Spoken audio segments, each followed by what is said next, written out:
Well, it's Wednesday, and you know what that means. It's another Conquest call-in show here with my co-host, Preston. We will be with you guys for the next hour talking USC football. Give us a call. Phone number right here, 888-997-4539. A lot of news, really, if you want to look at it in a big way, is what you guys all been looking for. Last night, I went live with Coach Rowe. Thank you, Coach Rowe, if you're out there. Appreciated him stepping in for Preston. But like we told you guys, make sure that if you want to see up-to-date USC information, if you want to sound off about USC, that you are subscribing to the channel. All you got to do is hit the little subscribe button right here, and you'll know when we go live. Because I have said in the past, yes, we have our Wednesday show every Wednesday at 7 p.m., but we will when news breaks. And believe me, between now and let's say the end of the year, there's going to be stuff breaking. I almost guarantee that's going to happen. We didn't get into it last night, but Julian Lewis updated his recruiting a little bit with the visit. It's been talked about going to Indiana. We'll go into that as well. But remember, we'll give you guys a couple of ideas, some show ideas if you want. But you guys take this thing wherever you guys want, because I'll tell you what, we were the first. We won't be the last to make a call-in show where you guys are the stars of the show. So make sure you get in here and sound off and be heard. We appreciate everyone being here tonight. Preston, I know you're up in Seattle. I know you got a lot of thoughts on this. You know, the calls are already rolling in, but hold on a minute. I think Preston, he went up to Seattle. He's got something to say. We'll go over that really quickly. Caller will be with you in 1 moment. Yeah. So, news came in the middle of the night. Maiava in there, going to be the starting quarterback for USC. Got this bye week, and then we got Nebraska coming into the Collie. And man, it took me 9 weeks to make the decision, or voice my opinion that I don't think Miller Moss could be a starting quarterback of this team anymore. Started off very hot, great decision making early on in the season, and really just wavered. Decision making just stopped being where it was at early in the year. And you simply put, you can't average one interception a game. No championship contending team can average an interception a game and be successful. And then when you don't throw interception, you win 3 out of the 4 games that you play. So I think it's time for Maiava to get his opportunity. I've said it once, I say it again. I'll support any USC quarterback that's in there. And I'm excited for him to come in, and I hope he's successful, man. I hope we can end the season strong and knock out these 3 games and get some victories to go out, with some good morale and the program, feeling well, and as well as the fan base. So excited to see what's going to happen.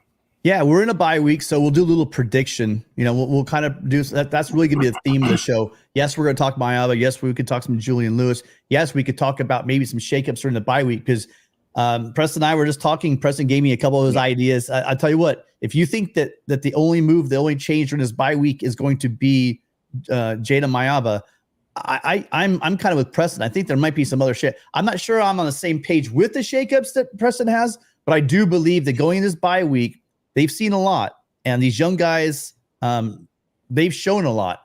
And so I'm wondering, as guys are getting healthy and coming back, and what we have going on with the team, if we will see some more, not just Jayden Maiava, but some other moves on the roster. So here's what we want to say. Not on the roster, sorry, in the starting lineup. Here's what we want to say. Guys, call in, have an idea. Let us know. We want to know what you think USC is going to end up with their schedule. If you think, what do you think of the Maiava move? And then also, do you think there's any other moves that USC is going to be making during this bye week to get ready, going into the home stretch, going into the 4th quarter of the season? All right, caller, hi. What's your name and where are you calling from?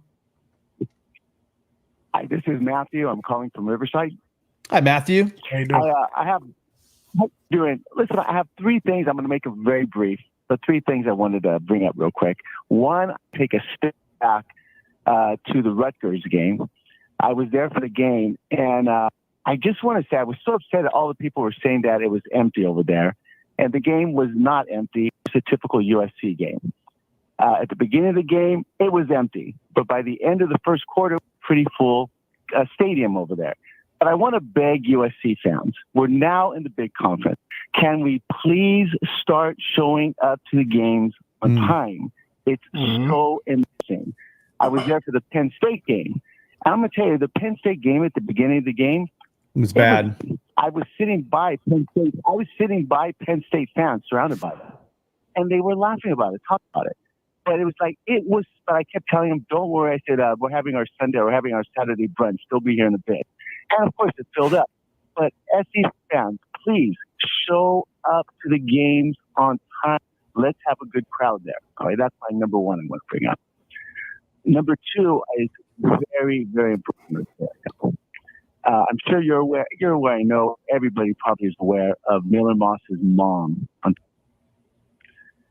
And it popped up on my Twitter account when I was glancing at it today. And when I saw, I don't even want to call them SC fans, when I saw them attacking her viciously. We were just talking about this. Hey, Matthew, before we went live, we were just talking about this specific thing. And by the way, you got plenty of time. You don't have to throw it all out really quickly. I want to go back to your really quick.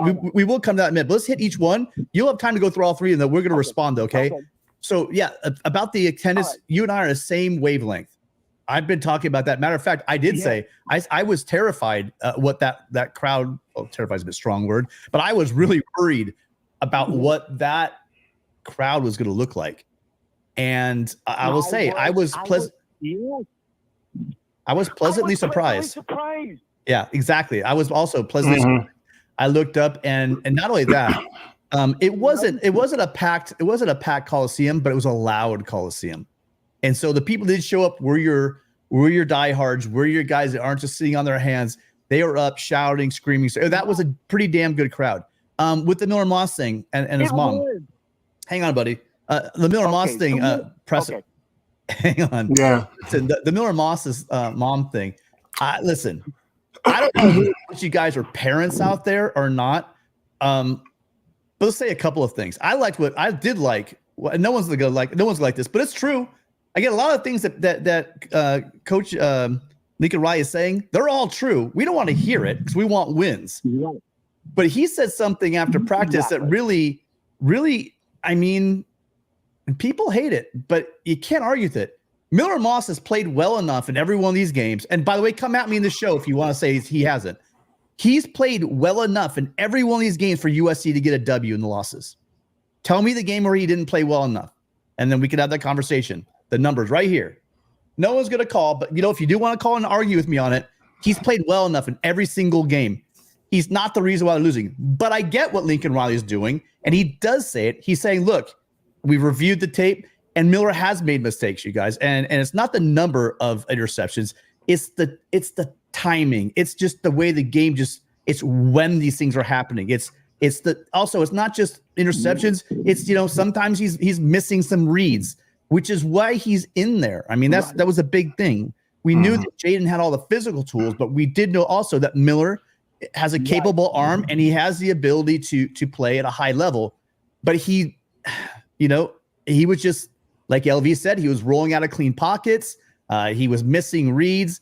You were at the game. I don't know where you were sitting, Preston, but you could probably talk about the receivers because we don't get to see the receivers on routes. Yeah, I mean, I'm sure that there had to be a couple of guys. I saw some unhappy receivers at the end of plays. That generally means they felt that they were open. Right.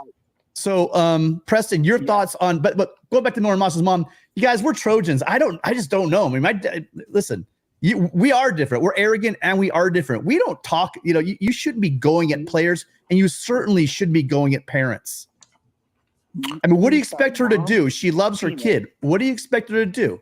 Yeah. She's out there saying, her son graduated 2.5 years, magna cum laude, right? He's the starting quarterback at USC. He's kept his nose clean. He's a true Trojan. He's grew up a Trojan. He loves the university, and that you got people taking shots at his mom, dude. Whoever's doing that, you're an embarrassment. So just knock. I mean, it is Twitter, guys. We got to realize Twitter is Twitter. Message boards are message boards. These guys get all fired up. But anyone taking shots at parents, you got to get your priorities fixed. Preston, your thoughts? Yeah, you can't have a football conversation with somebody about their baby, about their child, man. It's never gonna work. They're gonna defend their child to the end, and that's the way it should be. So yeah, just stop with the nonsense on social media, bro. Like, as a fan, other fan bases, we can go at each other, but let's leave the parents alone. Let's leave the players alone, please. Miller Moss isn't responsible for all these losses. He's not. It's a team thing, but like I said, can't be averaging an interception a game. Yeah. And as far as like the fans and stuff coming to the game as well, I was extremely embarrassed to see Kyle Ford and Deuce Robinson make that video about trying to get people out to the game. That was extremely embarrassing and sad to me to see that. I've spoken on that. So that was a good job that came out for the Rutgers game. But yeah, we definitely have to be better as a fan base in LA. And I've been really consistent since the very beginning. Maybe a lot of you guys out in the audience, you're watching practice, you see Jayden outperforming Miller, etc. I'm going with what Lincoln Riley said. Lincoln Riley said since spring camp, he's made huge leaps. Fall camp, huge leaps. He's probably been playing great during the season. And I did say this. I said he's going to put the guy out there that he feels is most likely to win a game. And it now looks like going into Nebraska, seeing how Miller's just not the same Miller he was the first 3-4 games this season. He's now saying, Lincoln Riley's coming out and saying he is not the best guy. Jayden Maiava is probably the best guy at this point to lead them out. Go ahead, Matthew. Okay, and so now we're going to move over to Jayden Maiava, and I want to say I hope SC fan, everybody wants Jayden Maiava so badly, and yes, we need a change. So I'm with it. I think we better have realistic expectations and not think it's some great second coming that's going to occur right now. There's a lot of problems right now with the USC. There's just too many little problems that have led us to where we're at right now. And so I'm going to end it with this. Lincoln Riley has to stop and do some serious self-reflection right now. He has to really stop and look in the mirror. How do you lose 5 games by such a close score? What am I doing wrong? And it's almost like he's not looking at anyone else. If he was smart, I would get on the phone. I mean, he needs someone outside the phone. If he's smart, I would go to Pete Carroll, who's right there next to him, and say, I want to know the brutally honest truth. What do you see in the program? What do I have to improve as a coach? What do I have to do to improve the program? I go to Coach Entz, who's ran national championship program. What do I need? What do you see? He needs help. And I called up a couple weeks ago and brought out that when Lincoln Riley came to USC, he was a finished product. But he wasn't. He was still a young coach growing as a coach in knowledge and growing. And so he still is growing. He needs help, but pride and ego is preventing him from doing it. Now we saw he recognized how he needed to improve in defense. So we see that he's capable of it, but he's so slow at making these changes that are obvious to us. Yeah. So a lot of self-reflection needs to be done on him. And I hope we have realistic expectations with Jayden Maiava now that he's going to be the starting quarterback over there. I love my Trojans. Fight on. Fight on. Great call, Matthew. Matthew's just asking everyone to just take a deep breath and show up to games. I mean, that's my great synopsis for Matthew. I love the passion. I mean, we could talk about it all you guys want. The fact is the change has been made now. A lot of people are saying, is it too late? Is it not enough time? I've got news for people. Any of you guys saying that this season is over? It's not. There are 3 games left. And if we were playing Rutgers and Maryland and Utah State at the end of the season, then I'd say, yeah, I mean, there's really nothing else to play for. But we are playing the gutty little Bruins across town. We do have to play Notre Dame, who is playing good football, but they really haven't been challenged. But they're doing what good teams do. They're handling the good teams. But we saw the same team lose to NIU. So we don't know what iteration of Notre Dame's coming in here. What I do know is correct me if I'm wrong, but this would be 3 out of 4 games. If we lose this game, it would be 3 out of 4 games we lost to the Bruins. That is unacceptable. Yeah, man. Yeah. So anyone thinking that we're just going to we kick this thing down the can for next year, I don't know. Do you really follow USC football? It's never acceptable to lose to UCLA. It's never acceptable to just mail in a game against Notre Dame. I think that Lincoln Riley is making, not because he wants to see anything for next year, and he kind of said this in the press conference. He's putting guys on. And by the way, I was kind of glad I said it on the show before, because he said what I was thinking. He's got 11 other guys out there besides Miller and Jayden. This isn't the Miller and Jayden show. He's got guys that have NFL aspirations, that need, that want to go and put film out there. They want to look good. you have to put the best guy out there. And now finally, we have Lincoln Riley saying that the guy who gives USC the best chance to win is Jayden Maiava. And all the people said that he wasn't going to switch it up. I guess they're wrong, because he has changed and he's going to Maiava right now. So again, the number's right here. Give us a call. Yeah. All I'm going to say about the Maiava thing is I truly hope he doesn't make Maiava go in there and throw the ball 50 times, because that is not a recipe for success for any of these quarterbacks. Hopefully he helps them with the run game, doesn't put too much on his shoulders. And I mean, another thing, we talked about adjustments for the bye week. I want to see Tobias Raymond in there at right tackle, man. I think we need to start, chipping away at the offensive line of the future. I think seeing them compete in these 3 games together, kind of maybe build a small continuity with each other, will also help us in the next portal window to see if we need to, go pick up a center or a right tackle possibly, or a left guard, because those are going to be the spots that are empty for us coming in next season. So, yeah, they're not going to change the playbook. Not empty, but yeah. What's that? No, I said not. I didn't mean to say empty, but they may need to do some portal searching. Right. Well, I mean, 3/4 of the way through the season, they're not going to change the playbook. What they are is going to emphasize different aspects of it. And a lot of people are messing this up. It's more when they talk about the defensive end crashing down and reading that key on the defensive end. It's that you want a quarterback like Maiava running it, and that makes sense. But the read option is what people keep saying, the RPO. Miller can run the RPO. Now, that read option where you truly have a guy that is a threat to not only take it for 3 or 4 yards, but to house it or to get 30, 40 yards. That's what you have in Jayden Maiava is the read option. Mm-hmm. And you can do read option. Gabe corrected me. You can run read option as an RPO, but really we're just talking about a straight read option play in the run game that's going to open up the run game, because now you do have to be accountable for that quarterback. When they're dropping back to throw, you might have to have someone spy, so you can't drop all those guys. You have someone accounting for that quarterback possibly. It's going to change the way they're going to defend us, which is going to open up the run game, which is going to open up the pass game. And that's the biggest thing that I think is going to come from this, is that big threat, the big play threat. Miller could run the ball for 3-4 yards. We saw him run for a couple touchdowns this year on the read option. But the thing you have to remember is that you now have a guy who can actually be that home run threat like Caleb Williams used to be. And that's going to open up not just stuff for Jayden Maiava, but it's also going to loosen up the line possibly for our running backs. And so that's something to look forward to as well.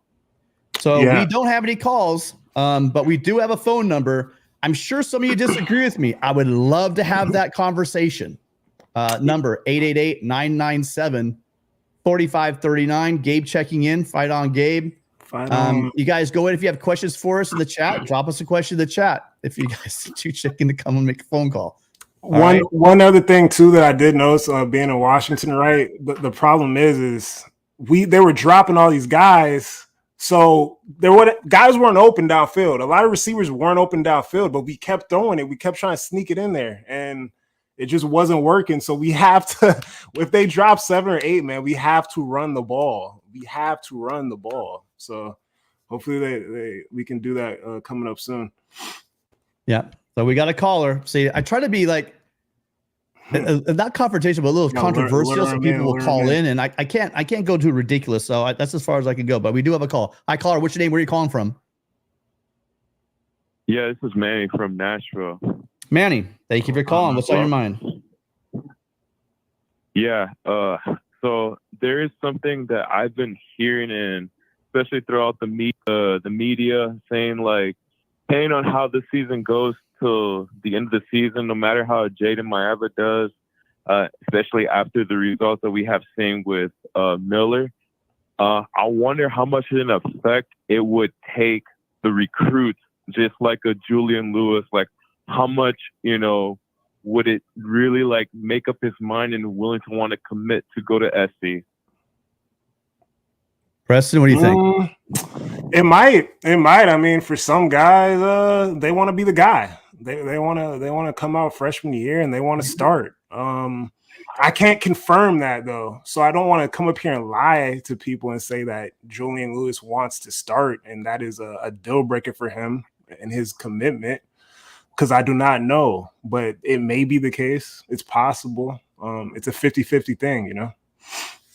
I would say this. I actually do. I haven't spoken to Julian Lewis, his dad, his camp. I haven't talked to anybody. Obviously, the coaches can't discuss anything about the players that are recruits, prospects.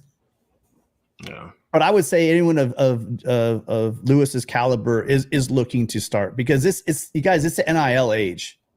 And yes, a lot of guys have made a lot of NIL money on the bench when they come in as a number one quarterback. But, you know, for whatever reason, which I think is absurd. I mean, the guy's playing in the hardest division in Georgia football, and we all talk about how great Georgia football is, and yet he keeps dropping like a West Sandbag. And I go back to last year when he announced for SC, and I started hearing from all the 24/7 guys that, well, he's too small. Well, the other guys are more physically impressive, and all the bullshit we were hearing. Oh, his arm's not live enough. The other guys have bigger arms. All true, all great points. But, you know, since when have we not had 5-star 6'1" quarterbacks in college football? It's like, this is a new thing they decided to do just for him, because that's a brand new one for us. Also, in college football, you don't need to have the strongest arm on the team. Look at Dylan Gabriel. I'm not comparing the two quarterbacks, but I did see both of them play at the Elite 11, because Dylan Gabriel was at the Elite 11, and they both did the pro day along with Miller Moss. And I watched Julian Lewis do a better job than Dylan Gabriel out there. So, I mean, whatever these guys are saying, where they want to rank them, Julian Lewis is doing it on the field. Now, why he's not, you know, what's the story? Why he isn't chosen to come to SC? That's the question mark I want to ask. Is the reason why he hasn't decided right now, did it have to do with playing time? Did it have to do with what he thought Miller Moss was going to do? What Maiava, what the you know, because obviously that's going to be a decision you're going to make. You are going to look at the depth chart and say, okay, where do I factor in here?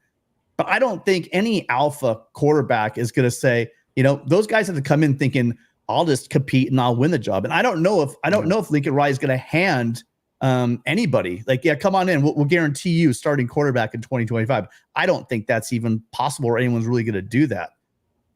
Do I know any of those things? I don't know, but it is kind of interesting. So we'll get into the Julian Lewis thing. So Juju Lewis was expected to go to Indiana. He has a long-established relationship with Curt Cignetti, the head coach. And that offense and that team and the defense and the offense at Indiana is kicking ass. That team looks great. I mean, they should be ranked higher than they are. He's all of a sudden said he's not going. Right after the news about Miller Moss, he comes out and he says that he's not going on that trip. Could it be coincidence? Probably, possibly, might be. But it is interesting that they came together. They kind of came together in twos, right? So I would be interested in your guys' thoughts as well in the chat. I mean, do you think that this move has anything to do with Julian Lewis changing his mind about that visit? Or do you guys think that it's just a coincidence that they happened together? I think that Julian Lewis, by the way, a lot of the fans are upset with the way how he's handled his recruiting. But the guy is a great quarterback. He just dishes the ball. He is going to be special wherever he goes, and we have to hope he does decide to come to SC. My point also about going to Coach Prime, I'm not sold on Coach Prime being there for the next 3 years, Juju. That's not me doing some negative recruiting. But if anyone's trying to tell you that Lincoln Riley's going anywhere, I mean, if he won probably 2 straight national championships, maybe he might go off to the Cowboys possibly or something like that. Who knows, right? I don't know. Go off to the NFL. But that doesn't look like it's happening over the next couple of years right now. So you're looking about coming in here, possibly starting at USC. You've seen our wide receivers. I mean, those wide receivers are all going to be juniors next year. This young offensive line that Miller Moss had to deal with, they're all maturing now. They'll be redshirt sophomores, juniors on that offensive line. And the guys like you're talking about, Tobias Raymond, Hayden Treater is going to be a year older. This line's going to look a whole lot different next year, you guys. So I think he's weighing his odds. I think this is a good sign for USC. I'd love to hear in the chat if you think that USC is had anything to do with the choice to go to Jayden Maiava. I'd be curious to hear it from you guys. What are your thoughts, Manny? I mean, well, I loved everything that you just mentioned. Here was one thing that kind of stood out that probably was maybe not mentioned. I would want to just say like, oh, we're in a situation where we are doing it for a specific player, but really not for just like a Julian Lewis, but for other quarterbacks that could be in the transfer portal, because who knows what can happen after Jayden will showcase the last 3 games of the season. Because if he just blows up out of nowhere, and then like all 2 quarterbacks get in the portal, it's like, now what? Like, who do we get? And aside from that position, what's going to happen to the offensive line? Like, you know, we have all this budget, this NIL money to spend that we didn't do at the beginning of the year and the year before. You know, what kind of a game plan would that be coming into the off season? Preston? Yeah, I think you evaluate, man. I think, you know, you evaluate how they end these last 3 games. Like I said, I think a change needs to be made at the right tackle position, just my opinion, because that's been a constant issue for the offensive line. And depending on how that goes, then that will lead you into the portal, because obviously you're going to have an opening. You're losing Monheim at center. You're losing Pregnon. And you're losing the upperclassman at right tackle, so you got to figure that out. And going back, yes, I mean I've been bullish on the offensive line. I still am. I still am. This is a lot of young. All the backups are young. We have 2. You know, we have a true sophomore and a redshirt freshman, I believe, on the line playing right now. You have a situation where those guys they're true freshmen. Are going to be redshirt freshmen. You got a lot of redshirt freshmen that we haven't seen yet that are, you know, we still haven't seen Micah Banuelos. We haven't, you know, moving to guard. We don't know, you know, what's going to happen. Maybe even at center. We don't know what the interior offensive lines look like. We don't know if you were saying like a Tobias Raymond's going to step up at right tackle and grab that. We don't know if Hayden Treater is going to work his way into the guard lineup. Right. There's a lot of questions about this offensive line. Guys are getting healthy. Both those guys are on the mend right now. I think we probably would have seen both of them playing this year if they had been 100%. I really do believe that. But we will see them 100% healthy next year, and we will see them on that line. That's one thing to fix. And then going back to the quarterback situation, you said it. I mean, there will be a lot of quarterbacks that still want to play in this system, regardless of who plays where and what. And by the way, if Jayden Maiava blows up, that's not a problem. It very well can happen. You know, he could come out here and set the world on fire, and that solves our quarterback situation. So, I mean, that's the best case scenario. That's the worst case scenario. And you got to remember, we have Walker Lyons coming in a couple of years as well. So it's not like we're going to be hurting down the road for quarterbacks. Anyone thinking that we're ever going to have problems with quarterback. Now, I will say this. You know why we're looking at we're 4-5 right now? It is because it's not like Riley missed on Nelson. That wasn't the issue. Okay. Nelson got hurt, and I just don't think he was ever the same. And he didn't want to hang around to rehab and get better. And that's just what. So basically, we can call that a miss, although it's not a miss. The kid was injured, but he was a 5-star quarterback. Then the next year, you have DJ Lagway, and Riley put all of his eggs into that basket until he says, I'm Florida. And then just things kind of fell apart towards the end of last year as far as getting a quarterback in with that class. Now you have the situation with Juju Lewis. I mean, is it going to be 3 years in a row where he doesn't land his guy? I mean, I've been the one saying, look, and I have to probably maybe have my moment where I realize maybe he doesn't get every quarterback that he wants, because that's what I came in saying from the very beginning. He'll get every quarterback he wants. Well, if he did get Nelson, so that doesn't quite fit the bill, and Nelson did get hurt, so that's also a big question mark there, right? Was he ever the same quarterback? Again, I watched him at Los Alamitos. That dude could sling it. You know, that guy could throw the ball. And he had a great relationship with Lemon as far as just throwing the ball. Those guys were teammates. But 3 years in a row, if you miss your quarterback that you go after, that has to raise some questions. And it can't be all NIL, because I know that's one position USC is going to fork money for, is going to be that quarterback position. But again, Manny, I'm not sure what your thoughts are on it, but I think no matter what, it would be great. The best news that could happen is for Maiava to blow up. I mean, I actually believe that. For sure. Yeah, there's another thing that I just thought of right now, and then I saw an interview. This was, I want to say, the year where Clay Helton got fired, and it was Matt Leinart, Reggie Bush, the commentators there talking about how, like, where Reggie made a point, which really fascinated me, how like back then, there was a time when Urban Meyer did not travel to Southern California, including like schools from like up north or the SEC, because they knew that those kids in the area were bound to go to USC. So now you fast forward later, I kind of do feel like we should kind of go back into that system, but not just getting the kids from there, like kind of like how Pete did it, you know, go national, like get a kid from Texas, from Florida, New Jersey, like where Brian Cushing's from. But my thing is like going back to the offensive line position, basically having like transfer portal vets. That way, like all these young, inexperienced redshirt players can be fully like developed and learn from them. And then from there, I think it would be very proper to have them prepared once those guys walk out. And that's really what I think they wanted to do. But they just had issues. Well, they had the rake situation. We all knew what they had to get. And then I think some of us, we just had that false moment where, again, the team played great in Vegas. And we started saying, well, maybe, hey, look, the offensive line played pretty well against that LSU defensive line. And hey, you know, it really did look like the interior of that defense looked pretty stout, looked pretty good. Maybe it is Kobe Pepe season. And by the way, Pepe has had a great season, you know, and guys like Clifton have stepped up. I'm not going on that. But this team could have used some depth. And that's why we're seeing, you know, Nate Clifton, you know, playing hurt really right now. And you have situations where a lot of the guys are dinged up. Why? Because they're getting too many reps. Bear Alexander, you know, quit on the, I'm not gonna say he quit on the team. You know, that hurt. So you lose Rakes and Bear Alexander in a situation where you're already hurting for interior linemen, veteran interior linemen. And this is really the kind of thing we have. But maybe it was just hubris that thought that we could probably pull it off. Clearly we weren't able to, Preston. So yeah, that's the thing. I mean, a lot of the portal acquisition and, you know, just evaluation, I don't know who's making those decisions. I would assume the offensive line coach is making the positions to bring in certain offensive linemen. He's seen like the Michael Tarquin situation of him coming in and then coming out.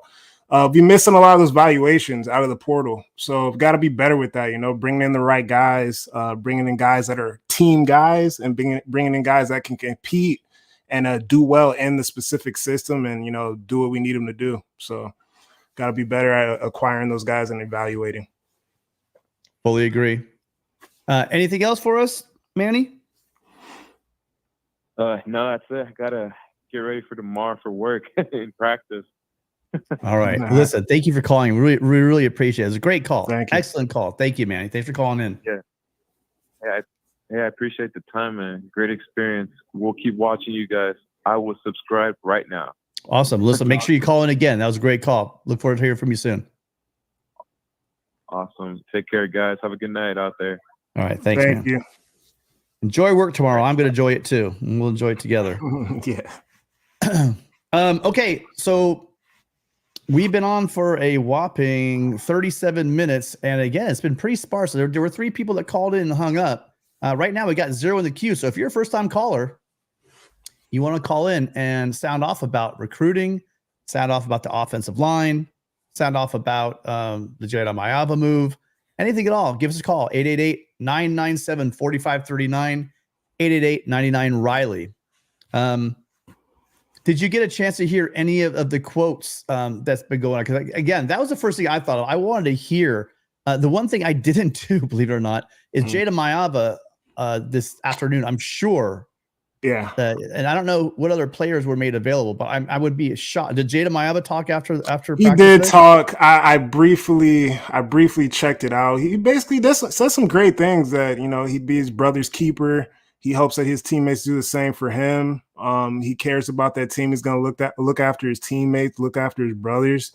And yeah, man, I seem like a natural leader. I mean, he seems willing to step into the position and you know, try to give us a spark the last 3 games of the season. So yeah, he did speak briefly, and I like what I heard. Yeah, and that's what you want, because the role of the quarterback, you have to be a step of that leadership. You know, I asked last night, I had Coach Rowe on and we were talking, and I asked him about the fact that when you have a guy, it's not like you have a leader that went down and got hurt. you've got a leader that was demoted. And he said something really, really interesting. He said, it all depends on, it's going to be big on how he reacts, because he can still have that leadership role. And I think what Miller, and it's kind of what Riley alluded to, Miller's just going to show it with his actions. He's not going to hang his head. He's going to go in there. He's going to put in the work, and he's a lead by example. Because you're going to see, I'm sure you have to see Jayden step up and be a little more vocal and be that guy that's going to be speaking and kind of taking on that role, because you need that field general, don't you? You're probably going to hopefully have guys like Monheim, the veterans on the line, that might step up. You might have a Kyle Ford also get a little more vocal, right, on the offensive side of the ball. You're more veteran guys. We got to see where that leadership role is going to gravitate to. That's interesting. Hi, caller. What's your name? Where are you calling from? I think I'm on Dwayne from San Diego. Dwayne, how you doing? Yeah, absolutely great. I love your show. You got your own show. Dwayne, tell them where they can find you. Student Body Right USC podcast. You can see it on YouTube. So I appreciate the plug. And you guys do a great job. I haven't called in a while, but I just wanted to kind of chime in a little bit on my kind of thoughts of like the whole with the Miller Moss thing. I think at first, and I know our audience and a lot of the other and a lot of some other shows we're talking about with Jayden Maiava, we just kind of wanted to see a package. You see a lot of these teams play two quarterbacks, and I think that like a lot of times the biggest thing that really could have helped this team is just have a package for him, because Lincoln Riley has a dynamic running game that he just kind of doesn't use sometimes. How many times have we seen Woody Marks have 17 carries for almost 100 yards? Like, you know what I mean? Like, almost, and on the road it's even worse, because they throw the ball like almost 70% of the time on the road.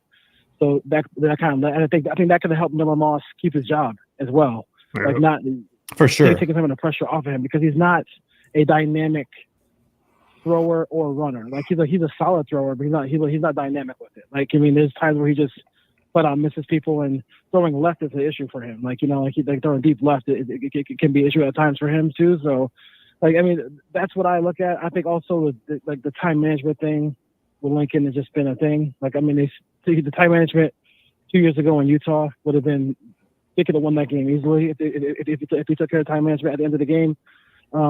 Before Utah won it on a 2-point conversion. I don't know what your thoughts are on, like, the package part of it, because I think the season could have been nice with the package part of it. And I don't know, did he overestimate the Holiday Bowl performance too as well? Because he's never had a quarterback who has the skill set of Miller Moss. He's always been guys like Kyler and Baker and Caleb who can actually move. Yeah, I'm not going to really I kind of also like how yesterday he said, I don't want to talk about what Miller was missing. We should really be talking about more what Jayden is adding. Jayden obviously has a stronger arm. Obviously, he's just that guy I talked about. Instead of Miller can get you 4, 5, 6, 7 yards, but with Jayden, you got to account for him, because if you don't, he might house it. You know what I mean? Or he might get 30, 40 yards on you. He's that kind of runner. It was some people. Let's not diminish what Miller Moss did to just the Holiday Bowl. I mean, what he did to Louisville, but the only reason why USC was in that game, in Ann Arbor, I was like literally there, feet from it, watching him make throws that were just dime. I mean, he was in that second half. Had guys in his face, and he was delivering throws. I don't know how he got that ball there. There aren't many quarterbacks. That was the thing that was so frustrating with Miller Moss. And I bet you it's a big part of what Lincoln Riley's rationale is that he makes throws that a lot of guys can't make. Yeah. So as much as people diminish his arm and say things, you're right. He doesn't have, just kind of like Julian Lewis, like these 24/7 guys are talking. Yeah, he doesn't have a huge cannon, but he gets the ball placement. A big part of it. You could have a huge arm, but if you can't control it, if you can't take something off it, if you can't fit into a tight window, you might have the arm to get that whole shot, but you have the accuracy, is that safety to come over and pick it off. I mean, there's a lot that goes into being a live arm and having a good arm. It's not the strongest arm. It's what you do with it. And that was something that Miller Moss did early in the season. But we have seen, for whatever reason, is it the hits, because that guy was getting the crap beat out of him every single game. And at some point, you're going to start, seeing ghosts. You're going to start getting happy feet. You're going to start rolling out of clean pockets. It's only natural. But that guy's one of the toughest quarterbacks I've ever seen play at USC, hands down. And nobody's gonna be able to take that out. That dude came out, and I agree with Lincoln Riley. Again, here's the phone number. Give me a call. It wasn't that he was doing things to lose games. He played well enough to win those games. I think the problem now is that because of this team, the whole team, it's great that he had a solid game, but as a team, they need someone that's going to do maybe a little bit more since Miller's production has dropped. There's no question about it. Miller is not the same quarterback, and his production has dropped off. At this point, like I've been saying all year, as soon as he felt, right or wrong, by the way, I didn't say Riley's right. I'm saying the reason why Jayden Maiava is not playing is because Lincoln Riley feels that it was Miller Moss that gave them the best chance to win. Now he feels that Maiava gives them the best chance to win. I don't think there's any scapegoating going on. I don't think that he just decided, I was friends with Miller, so I'm going to keep him in there. It was none of that. I do believe that he in his estimation, that Miller gave the team the best chance to win. And what else could you ask for from your coach, Preston? That's what he's paid for. Yep. He trusted him. We all trusted him. And yeah, man. He even had some good balls in the Washington game, some great balls. And that's what's so hard for me. I mean, he was throwing interceptions, but he's making some great passes, some great throws. But yeah, I mean, the time is now. And we're gonna see what Jayden has. Yeah. And again, I saw Jeff made a good point. It was Riley that might have broken him. Again, I was the one saying, half of the fan base was saying, why aren't we running the ball more? And I mean, we're not talking about like 75-25. Just maybe instead of throwing 50 passes and running the ball 20 times, maybe we throw 40 times and run it 30 times, especially when you have a guy like Quentin Joyner back there talking about, that one cut and go. I mean, he can change the game on any play. Like, that's the ability he has. I'm not saying that Woody's had a lot of really long runs as well, but I'm saying we got two backs. Use them both. Use them as a change of pace, because they're not identical runners. They aren't, and Quentin's bigger. He's just bigger and probably just a little bit stronger. I mean, where you get the situation is Woody's such a great back, Preston, Dwayne, he's such a great back. How do you take carries from him away? Well, you don't. You give him his carries, and you take some of the runs away, and you give Quentin about 10, 12 carries a game. What do you think, Dwayne? I think we lost Dwayne. So yeah, I mean, regardless, in terms of like the running game too, like if we don't learn to commit it, if Lincoln Riley doesn't learn to commit to the run, like when he needs to do it, like we're not going to be successful with him as a head coach of this program. Like it's not going to happen. Like you have to run the ball, man. You got to run the ball on first and second down, man. Stop passing on second down, bro. Please stop passing on second down. Like.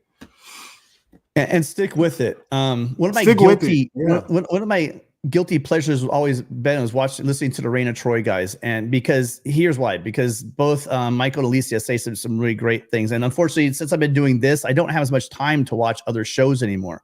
But I was watching today. I was making a thumbnail and I was listening, and he said something really good. I don't want to screw it up. Oh, I can't find it, can I? But basically, the gist of it was, he said that it's not that It's not that the reason why the run game worked in the second half and it did in the first half, it wasn't that they were running it more. It's just they were running it more effectively.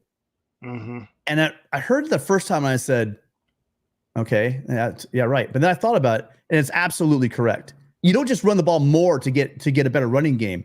It's they made adjustments in the second half. And that's one thing, again, it kind of went away for a while, or USC digs a hole so far they can't get out of it. But this team and the coaching staff has made the adjustments. The question is, how come we can't get started in the first half? What the hell's wrong with the first quarter? Why do we love the third quarter so much? I'd love to see our third quarter production. Mm-hmm. I really would. Well, yeah, it's either that or, I mean, sometimes they start hot. I mean, but then they cool off. Like, it's interesting, man. I think regardless, even if you're not getting the yards in the first half of the game, it wouldn't behoove you to run the ball 10 times in the first quarter, not 2 times. Maybe run the ball 8 times in the first quarter, you know what I'm saying? But 2 runs in the first quarter, 2? Like, how do you expect to set anything up? You don't even have a good look at if you can run the ball or not, because you run the ball twice in 15 minutes. Like, so. Well, I mean, I'm pretty sure they ran it more than twice. I'm not sure. In the first quarter, I don't know. I did. First quarter. First quarter. Oh, my bad. This is the first half. Yeah. I'm so sorry. Yeah. Sorry. First quarter. Yeah. You can't just run the ball. If you run, pass, punt, run, pass, punt, run, pass, punt. I mean, those run plays have to be effective, right? Those first two run plays have to get you, in third and short or third and manageable at least, right? If you run the ball into the line and then you lose 4 yards on a toss and now it's 3rd and 14, how many times have we seen that, guys? It's not like we haven't seen them try to establish a run in games. They have, but they haven't been effective. And when it's not effective, it seems like we go away from it until the second half, and by then it's like, why can't we make those adjustments in the first half? That's all I'm not, the sign of a great coaching staff is those halftime adjustments. I'm not cracking on that, but why do we have to wait until the second half? Why can't we make those effective run adjustments in maybe this third or fourth drive of the game? Because that's another thing. I hate these clock rules. I hate the slow bully ball stuff they play here in the Big Ten. I mean, it's you get like 3 or 4 or 5 chances, and it seems like in some quarters you get like 1 possession in a quarter sometimes. Like in a fourth quarter, you get 2 possessions or 1 possession. It just becomes so important. That's why I said beginning of the season, the special teams are so important. Mm-hmm. You gotta notice those situations, man. So it's what's that, Preston? Those situations, like the beginning of the Washington game, you come out, you receive the ball, then you stop them. You stop their offense on the road. Like, you should be run mode at that point. You got a second opportunity. You have to got to notice the situations and how, important they are to capitalize on. And I think that's been the problem. All right, I'm going to close down the Twitter. You guys want to come join us over here for the last 15, 20 minutes, go ahead over here on YouTube. But the last 15 minutes is going to be for YouTube. Appreciate all of you, Twitter. Make sure you're following Preston at Fight On Preston. I'm Tim _Prangley. Appreciate you watching. If you guys want to watch the last 15 minutes of the show, come on over to YouTube. All I got to do is look for Conquest Call-In Show, and you'll find us. Appreciate you guys all being here. So I'm kind of running out of topics. This is the first time I think I've ever had a call-in show where we don't have anybody argue with me and telling me how stupid I am. Here's the phone number right here. Come at me. Let me know where we've missed this thing. Call in, talk about Jayden Maiava. We'd love to hear your thoughts on either one of those things. But one thing we do know, in 2 weeks, you have the bye week, but also you already have, Preston, a lot of those secondary guys. A lot of we've been hyper-focused on the quarterback. But a big part of this team has been that secondary. And coming into the season, I mean, I was really high on the fact that they were going to be super important. They would be the most talented unit on the team. And quite frankly, now with Lucas down at the in the first on the line, and then on the second level, you have we lost the fact that Eric Gentry went out. Yeah. It really is even more important that secondary because of the lack of pass rush. Well, when you have a combination of lack of pass rush and you have a lot of quality guys and quality starters, when you got 4 or 5 of your secondary out for a game, that's really going to cause some havoc. And then the young guys did step up, the backups did step up, the veteran backups did step up. But man, that's been tough. It's good to see those guys coming back healthy. Yeah, no doubt. Definitely, I felt the same. I mean, the most talented group on that side of the ball. And it hurts. They complement each other. So if you don't have a pass rush, those guys have to, run around with the receivers a lot longer and cover them a lot longer. And I can't be that critical of the defense. I think they've done a good job. Hopefully we get Ramsey back in the next couple of weeks. I think that would be I think he's back now. I think he's in pads and back. I think he practiced, right? So that's good news. And hopefully they can continue to do a pretty good job back there while losing Covington and Ramsey, having a banged up Jalen Smith, and here's one thing. I mean, we talk about tough Miller Mosses. Achille Arnold, that dude gets jacked up every single game, scrapes himself off the field, and by the third or fourth quarter, he's back in the game. And So when people out there are talking about the toughness of this team, it just shakes my I just shake my head because I think about guys like Clifton, who was in a boot the game before, and he's right back out there playing up in Seattle in the cold weather, right? In rainy cold weather with a messed up ankle, foot, whatever. He had a boot on, whatever it was, a lower leg injury. Hey, you know, let's put the rest, the soft comments and stuff like that. And it was inevitable, but Gabe's to come in. He has to know when will we see Joey Olsen. Hey man, I want to see that 2 tight end set, Joey Olsen and my boy Walker out there going to work. So you're looking for the 2 pass receivers. Those guys are like receiver heavy. Yeah, man. You know what I'm saying? Let's get crazy. I mean, I love to see the young guys, but Lake McCree, this seems like this offense has run, a lot more efficiently when you have a healthy Lake McCree out there because he blocks well, he catches the ball. He just seemed also. I mean, you saw Miller actually. A big part of this, was when he went down that Michigan game. That's kind of where we started to see some issues with Miller. Miller started looking. It just had they're roommates, and they have a great rapport with each other. And it seemed like when Lake McCree went down, I mean, every quarterback has their guy. They're kind of like their security blanket. And that might have been the situation with Miller Moss losing Lake McCree for those games. He's back. I love when they do. So we're talking about. I think we're going to have a strong run. Everyone wants more running. Everyone wants a strong running game with Maiava, of course. I want to see more of that package. Again, that was a goal line thing where they had Eldridge come across. You had Alani Noah pull, and then they had Lake McCree lined up as a fullback. And it was just, you could just walk in with that convoy for a touchdown. I want to see them get creative. I want to see guys line up as H-back. It's kind of a shame that we've had, every team has injuries, but it just seemed like this year, this team has been snake bit by injuries. Not saying it makes much of a difference. All teams get injuries, but it just seemed like key players have gone down this entire season, except for one unit. And I don't even want to put that into the universe that stayed relatively healthy. And we need that unit to stay relatively healthy for the next 3 games. Otherwise, it's going to be rough playing Notre Dame. How do you this is a question I have, right? I asked some people on Twitter, on USC Twitter about this. How do you feel about the injuries, right? Because this has been the worst injury-ridden season in all 3 years, correct? Because we had Travis die, and you had some people last year, but this year has been the worst for injuries, no? In the Lincoln Riley era. Guys, I'm shut it down. I forgot to. Yeah, and you had the 1,400 pounds. Do you think it's just the game? Do you think it's a strength and conditioning thing? Like, how do you feel about? Do you feel a way about the injuries this year? It seems like the numbers. It just feels like we're having more numbers. The thing with Eric Gentry, EG is like, again, my favorite guy on defense for a whole bunch of reasons. Yeah. But it just seems like his whole career he's had trouble staying healthy, and it's usually something different, right?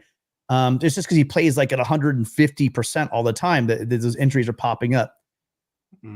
I think in 2022, the issue is who got hurt. Yeah. Because it seemed like in that season, you remember Addison got hurt.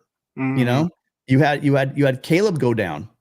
We win that. And nobody's going to convince me the way that offense was moving and the way the defense was responding, that we don't win that game if Caleb doesn't go down with that Achilles or it was a hamstring issue. Hamstring, yeah. So I mean, I think this year the number of injuries this year I don't remember seeing as many guys go. I think I've never seen an entire secondary except for like Achilles Arnold go down. That's what we had. We literally had our entire second. We had Achilles Arnold out there, and the rest of the guys were out. I know. And when you can't generate a pass rush, we're all wondering why we're losing games. Why the defense that was so stout that shut out Michigan. Not that Michigan has an amazing offense or anything, but to shut them out in Ann Arbor in the second half, and there's a reason why they were able to do that. Yeah. And as the injuries started mounting up, they got their first shot. Yes, it was Utah State, but when you look at the team and the injuries that happened on the defense, it's clear to see that they're already light up front. That they lose Eric Gentry, which was more than just the player with production. He was also a linebacker that was he was our best guy with tackles for loss and sacks. I mean, he was basically the guy that was pressuring quarterbacks. Losing him was a huge loss to this team. So yeah, I mean, I don't want to roll out the injury, excuses. I don't want to do that because everyone gets injured. But yeah, it did seem like this year, and I'd be hard pressed for anyone to say that USC has not been hit by the injury bug this year a lot more than any average year. Yeah. Yeah. I guess it could just be bad luck. I was singing the praises of Benny Wiley this year, so I'll leave it at that. Well, we haven't heard from Gary and Dana Point in a while, but there's another caller I have to hear from every single show, and he's just called in. When I memorize your phone number, right? When I know your phone number by heart, you know how much I'm looking forward to your call. Paulie Walnuts, everybody, how you doing, buddy? Oh yeah, what up? Oh, I am doing great, man. Both of my kids are here visiting in town, and I got to tell you, being a single father, growing up with these two amazing children, my daughter Meadow and my son Zach, they just bring the absolute joy to my life. So, the day off tomorrow, we're gonna go enjoy it. Maybe we're gonna go walk around the campus and hang out tomorrow. But you know what? It's always great talking to you guys and my boy Preston. It's great to see you back, man. Yes, sir. He always gives me a little love on Instagram. But anyway, getting back to this conversation, it's funny. I just turned it on, and you guys are talking about this. And a really good friend of mine, he trains current NFL players, and he played in the Big Ten. He told me before the season started, he said, you know what the problem is? That they're going to start breaking down. They're no matter how much size they're putting on, whatever the case may be, they're going to start breaking down. Injuries are going to start taking its toll, and that's going to be the toll of their season. And, of course, I'm like, we're putting on this muscle. We're doing this and this. There's no way that can happen. My boy Ace was right. He predicted this, and sure enough, it's happening exactly the way he said it was.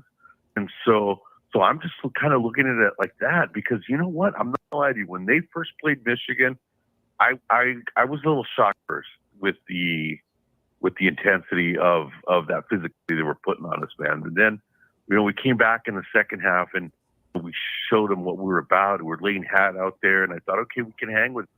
Never did it even cross my mind that this was going to start taking a toll on us, which it has. And maybe that's the case. And I got to give him this. He was right about the injury thing, but like I said, now that's why we're recruiting bringing in bigger guys and guys that are that natural weight. And like you said about Gentry's always had an injury problem, so I don't, we can't really count him in there. But when I see other guys going down, it's just like this. Lucas, it's a physical specimen there, and he was getting rolled over a couple on tape. But anyway, guys, listen, man, I got to get ready. I got a busy tomorrow. Anytime I see you guys on, it puts a smile on my face. I gave the message to Mr. Jimenez yesterday, Tim, and I appreciate it. Fight on, brother. And I'll talk to you guys soon. Thank you for making my day, guys. Fight on, Paulie. And that reminds me, Mr. Jimenez is a veteran, and all you guys out there, remember what Monday is. It's not a time to have barbecues and get drunk. It's a time to thank all of our veterans. You guys make a point to call out to all of your veteran friends, all of your family members. Make sure you give them a call and thank them for their service on Monday. Absolutely. Great job. Thank you so much, Paulie, as always, for calling in. Thank you. Well, I think we're winding down because I don't think we have calls, which is fine with me. It's 8:00 on a Wednesday, and I can get some rest for once. But I appreciate everyone being here as always. I see guys in the chat, there are regulars in the chat. Appreciate Roger Dodger, Jeff Rodriguez for being Jeff's here. birthday. Guys in here that are always in here, riding me, giving me a hard time. Appreciate you guys all being here. All right, we're gonna grab another call real quick. Hold on, Preston. Yeah. Thought we were gonna get out of here on time. No, we're good. We did tell you we'd be here for an hour. We've been here for an hour, but we're gonna take this call. We appreciate calling. Hi, caller. What's your name? Where are you calling from? Hey, my name is Warren. I'm calling from Riverside. Hey, Warren. How you doing? Oh, Warren. Sorry, not Juan. Warren. Sorry about that. All good. So I confess I am a Bruin, but I figured I'd call in anyway. It's okay. It's okay, Warren. We forgive you. But go ahead. Let's confess, I do like the direction your guys' program has headed in so far, but I do appreciate, the Trojan spirit, even from the other side of LA. I think, at least from kind of an outside USC bubble perspective, I think the entrance into the Big Ten for both schools has been a little bit of a culture shock in terms of the milieu and the kind of nom de plume of the Big Ten. But I think you guys have handled it well for the most part. I mean, obviously, things could have gone your way a little better. But if you just kind of take a step back, you guys were in all the games that you lost till the very end. And I think that's, very admirable. So just trying to be as objective as I can, though we're crosstown rivals. Warren, I think you guys are. It hurts, doesn't it? I can hear the pain, but I appreciate the comment. I know. I just, I like to support you guys, when you guys are on the losing end. I know, just like you guys support us when, But yeah, I have to say that even as a Bruin, I have to say, fight on. And I do hope you guys have better days and do, return to the glory days of USC. So you'll be a good opponent for us. I think we under Adrian might start blossoming as well. So hopefully if both of our programs can get together in the next year or so, I would look forward to the matchups. I'm going to be completely honest. I never root for UCLA, but what I will say to you is this. I absolutely miss when USC and UCLA are both ranked and everybody's watching our games. It is really a shame that either over the past we're probably looking at almost 30 years now, where it's either one team or the other, right, is not living up to what they need to do. And it's kind of like a lot like the USC Notre Dame kind of thing. More often USC not living up to it, but then when USC was hot, Notre Dame was not. And it just seems like that's been happening as well with SC UCLA. And I do welcome a time where USC and UCLA are both playing for something, in that game for a minute. Wouldn't it be great? I mean, look at all those games, all the Pac-10 games, season that came down to USC, UCLA, the winner wins the conference. Wouldn't it be great in the near future if USC and UCLA were both playing for the Big Ten championship? That would make, I think collectively, all the brains in the Midwest would all explode simultaneously if they saw UCLA and USC both playing for the Big Ten champ. I really don't think some of these guys would be able to handle that. How likely that is over the next couple of years, probably not. But it definitely can happen. I think that a lot of things have to happen, though, to be honest with you, Warren, with your administration really focusing and really putting that money and effort into football. And it's kind of what I'm hoping with USC. I love all of our sports, the Olympic sports. Both schools, along with Stanford, are just in a league of their own when it comes to NCAA athletics. But we have to be real. This is big money now to play football, and it's going to cost a lot of money to have elite football programs, and it has to absolutely be the focus. Otherwise, you cannot play at an elite level in college football anymore. Yeah, no, you're absolutely right. I mean, yeah, now that we have entered, the Power Four, as it were, we need to commit our resources like we're in the Power Four. It wasn't so long ago that, USC was a national champion and, for that year put the SEC in its place, right? So let's get back to those days where, Alabama and LSU and Georgia and, well, not the Gators right now, but, the Southern schools have something to worry about. And if we can keep Michigan and Ohio State on the sidelines watching us in the Big Ten championship, that's just a bonus. Absolutely. Yeah. I love it. I think it can happen, but it's definitely gonna take some dedications in both. I think USC is definitely moving in the right direction, but are they going to go all in? You know what I mean? Again, if you want to beat Alabama, if you want to beat Ohio State, if you want to beat Oregon, if you want to beat Texas, if you want to beat these teams, you can't be 95% in. You can't be 98% in. You need to be 100% in, because you better bet damn well that those guys are 100% in.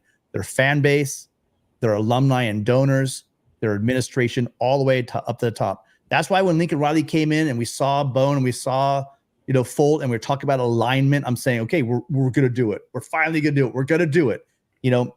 Just USC seems like they're trying to do it. It's just they're getting in their own way. And once they do, I mean, Warren, as much as it's rough to say, when USC has their shit together and they want to win football, they will. History has shown they will win football. So I'm looking forward to it. I can't wait. I can't wait to see the Bruin Blue and the Cardinal and Gold playing for the Big Ten championship at Lucas Oil. Ah, man, that sight would make me laugh. Just the thought of how pissed off around from Iowa, all the way to Penn State. Just people are losing their collective minds. I don't think Rutgers and Maryland, they haven't been around long enough to care about it. But you get that wheat belt kind of, that corn belt kind of situation going on there. They're going to lose their freaking minds if that ever happened. But both sides have to do a lot of work to get there. Mm-hmm. Absolutely. And they were talking crap about, the pack, but, right now Oregon is representing, but, I hope that the Southland gets it together soon enough, and we can show them, what LA football is really about. But yeah, on a side note, on the Miller Moss, to Jayden Maiava transition, I have to say, and obviously speaking as an outsider, I really liked Miller Moss in terms of, I really appreciate cerebral quarterbacks. And so I just feel like it's unfortunate that it's come to a point where you guys have had to transition to a different style of quarterback to switch things up. And I know you were talking earlier about how, his parents had been criticized on Twitter, and that's also unfortunate. But just from like a playmaking standpoint, I understand that, there's a lot of frustration because you guys have very high aspirations for your football program, as well you should. It's very esteemed. But I do think a quarterback like Miller, I think if he's given room to grow and is in, and has afforded appropriate pocket protection, I think he reminds me of like a Peyton Manning type, cerebral enough to analyze a defense and, understand cadence and understand, reading zone reads and things like that. And I think it's unfortunate, but I do hope that, he has a bright future and that Jason does well as well. And I'll be excited if you guys succeed in landing Juju, how he matures under Lincoln. Yeah. Well, and the thing about, here's what I do know. I don't know a lot. I don't know where Miller's going to play football next year. He will play football somewhere next year. And wherever he plays, he's going to be very successful. And I think you nailed it. He is that. But people just don't give him enough credit for his ball placement or his toughness. Yes, he's cerebral, but he is the whole package. I mean, no, he is not a running quarterback. He's not going to give you that level of athleticism that we are going to see over the next couple of weeks with Jayden Maiava. But he's going to go somewhere. And I don't know, or maybe it's SC. Lincoln Riley kind of broke it down about quarterbacks in a bit, and he's played for him. But I think that most likely, watch if don't be surprised if we see Miller Moss at a high. Now here's the thing: it's gonna have to be at a school where they're not just a football factory, where they actually have academics. But look for him to pop up somewhere. I wouldn't be. What if we see? I know they have Underwood possibly coming, but what if you see? The last thing I want to see is Miller Moss at Michigan and have to face Miller Moss next year. I mean, these are things people you got to think about. You guys want to trash Miller? I think he ends up somewhere like at an Ivy League school and just decide, just gets that kind of an education, goes to Stanford, and plugs his nose when the band plays or whatever, and gets, adds on top of his USC degrees, adds a Stanford degree. But I think he has his limit on the field is not over. I mean, Coach Rowe was talking about him, and his ability to play in the NFL. I can see him play, maybe not starting right away, but having a clipboard in the NFL.